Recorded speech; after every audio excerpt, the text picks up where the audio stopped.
Okay, so we're talking about dealing with the loss of clients. Yeah.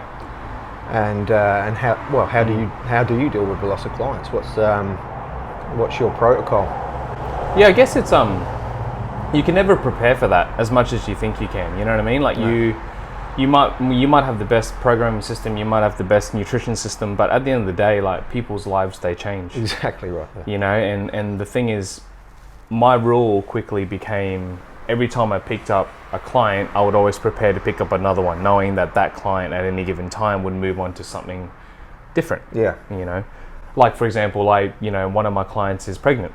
You know, she's in her third trimester, and I knew planning up to it that it was time for her to move on.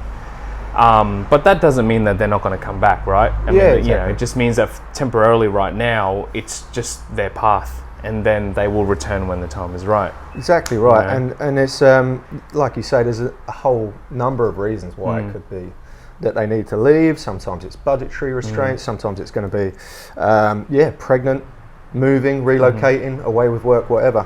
As annoying as it is, and you hear the news straight away, and my mind anyway, I go immediately to, okay, that's a pay cut of $5,000 a year. Yeah. You know, my mind works in that way. Yes. You don't see your clients as money until they're gone.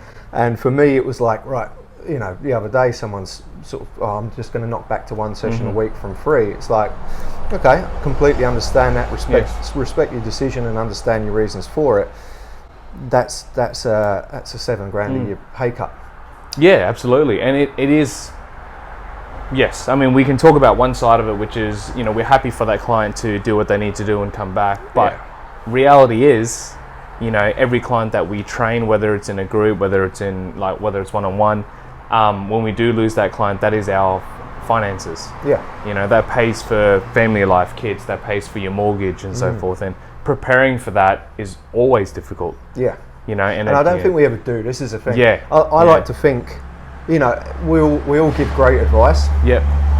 We don't always follow our own advice, right, in life. Yes. And my advice to people is always, just make sure that you're like 3, 4, 5 sessions up on where you need to be. Yep. Because there will come a time when you get like a mini or even a mass kind of exodus just through the way how the stars align, you know. All of a sudden, and you're staring at perhaps, you know, 3 or 4 clients who you're trimming back on their sessions or moving or doing whatever, and all of a sudden you're looking at a $20,000 a year pay cut. Yep. And it's hard. I mean, that's right. There's ways, you've got to part on good terms. I mentioned that in an article that I wrote recently. You have to part on good terms no matter what. No matter how annoying it is, no matter if you disagree with their decision or not, because a lot of the time with newer clients, you're going to find people coming in who are saying, I'm not getting my results quick enough, or I'm not too sure if this is the right type of training for me, or whatever. And that's okay. You know, they're entitled to that opinion. There's a very good chance that it's not because of the trainer, it's more because they have unrealistic ideas about how long it's going to take to get the results. That's right, yeah. And you have to air your opinion without burning ties. Yes.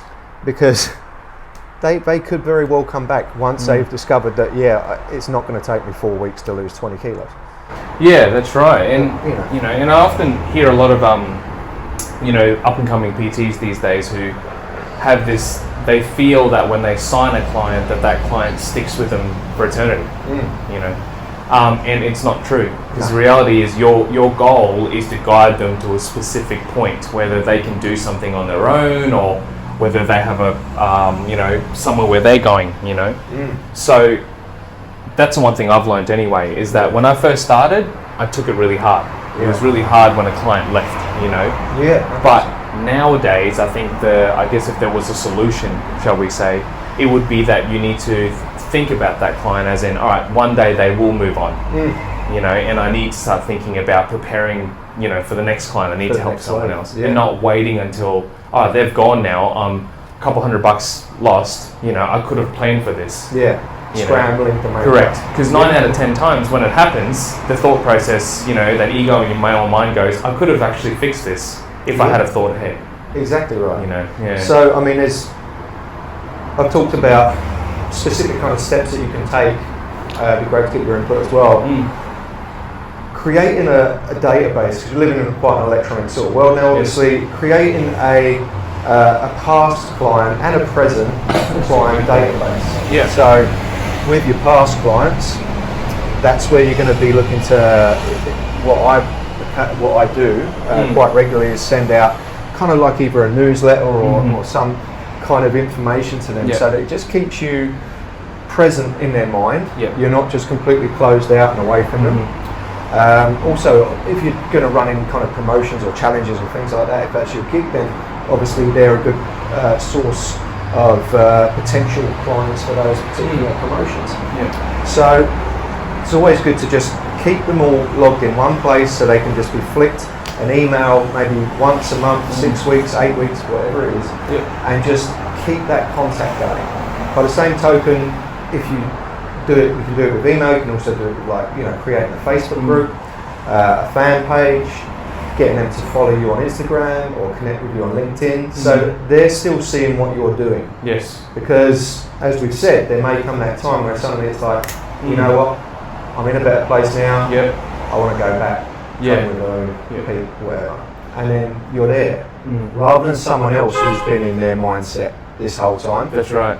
You want to be the person who's there in front of them, without being overbearing and annoying. Yeah, that's right. And having, like, I find that having options is good. Like, for example, if you're doing just one-on-one PT, then that's all you're ever going to do, But if you had options for, like, smaller group training, for example, if the client is financially struggling, you're able to put them in that group.